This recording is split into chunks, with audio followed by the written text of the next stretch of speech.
I think it's what we've put together. Ryan Pace has done such an amazing job of building the last 3 years. This roster that we have, we've got a lot of depth. The time is now. We know that, and we're looking forward to it. So the question is, have they done enough offensively to move forward? Obviously, last year was a little bit of mess under center with Nick Foles and Mitch Trubisky trying to figure it out, okay?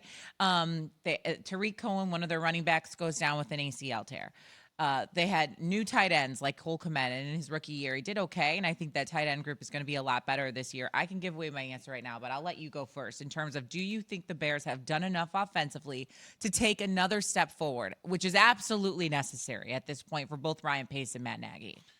Well, yeah, I absolutely do. Right, and this is a playoff team from the year before. Another team going to get in the tournament this year. I think with their defense, they're always, going to be in the game. And you look at Tariq Cohen, people don't realize how important he was. Right, he's their Darren Sproles, he's their splash guy.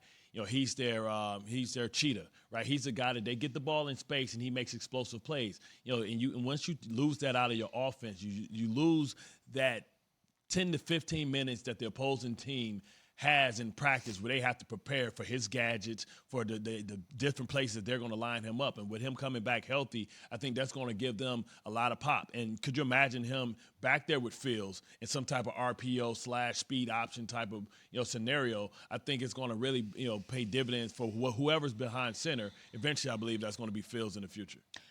I do too. I don't know. What I do know is Andy Dalton's going to start this season, right. Okay? And that's not going to change during training camp. As much as a lot of Chicago fans wanted to, it's not. Andy Dalton's probably going to start, my guess would be the first 5 games of the season.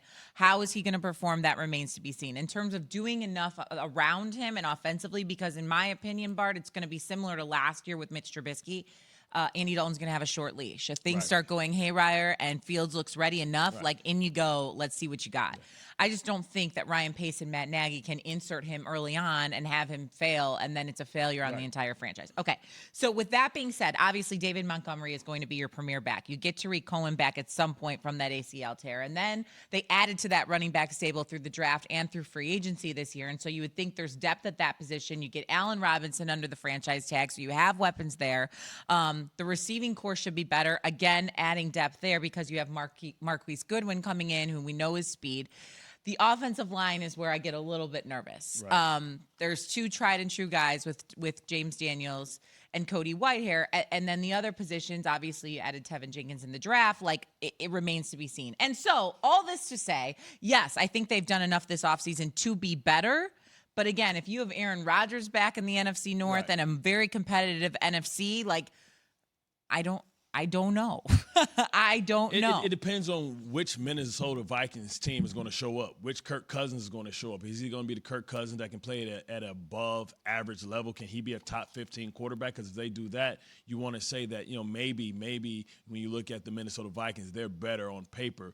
But it's going to come down to the quarterback position. And I think Fields gets in the middle of the season, and I think he's going to give them an infusion of youth. Of course. And just a whole total dimension to their offense. And with that defense, you can play complementary football, right? Because that defense is elite. That defense is going to be able to keep you in games. It's going to give you good field position. And I think, the different layers that Justin Fields adds to what their offense can be. And people, listen, Allen Robinson doesn't get the respect he deserves. We talk about most disrespected, stars in this league. I think Allen Robinson is one of them because what he's been able to do with just average play at the quarterback position, whether you want to go back to his days in Jacksonville or his experience in Chicago. He doesn't drop passes. He's elite, right? And when you do that, then you open up yourself to a guy like Godwin who can be able to stretch the field. It allows, Allen to be able to work those intermediate type of explosive plays 20 to 25 yards down the field. True. I agree with you. Doesn't always get the respect that he deserves because the Bears offense has not been good. It is ranked towards bottom of the league last year in almost every statistical category. They have not been good. In terms of the defense and playing complementary football, yes, the defense, though, is a year older this year. And not to say they're old, because I believe there will not be one player above the age of 31 when the season starts, at least starting on the defensive side of the ball. And so when Matt Nagy says the time is now, because 2 years ago you had a top 10 defense and it went completely wasted because of a double doink in the playoffs, and then last year was a complete mess. And so, yes, the time is now if you want to have both sides of the ball all be strong. It is scar tissue there with your fandom. It is some little scar tissue right there. Sorry, my Chicago is showing. Let me tuck that back in. You're locked and loaded. I mean, but for Pace and Nagy, this is put up or shut up, right? You want to think that the draft and the fact that Fields was able to drop to them after they had put all their eggs in one basket, that was Deshaun Watson or Russell Wilson, they have to put up or shut up because they won't be back, and it'll be a quick rebuild with a young franchise quarterback that we don't know that's going to go into his second year potentially and have to learn a whole new system and figure out the game all at the same time. So Nagy is playing for or coaching for his career or his coaching career, at least in Chicago, and Nagy is definitely on deck too. If they didn't get Fields, I would think they would have been let go after the draft. Yeah.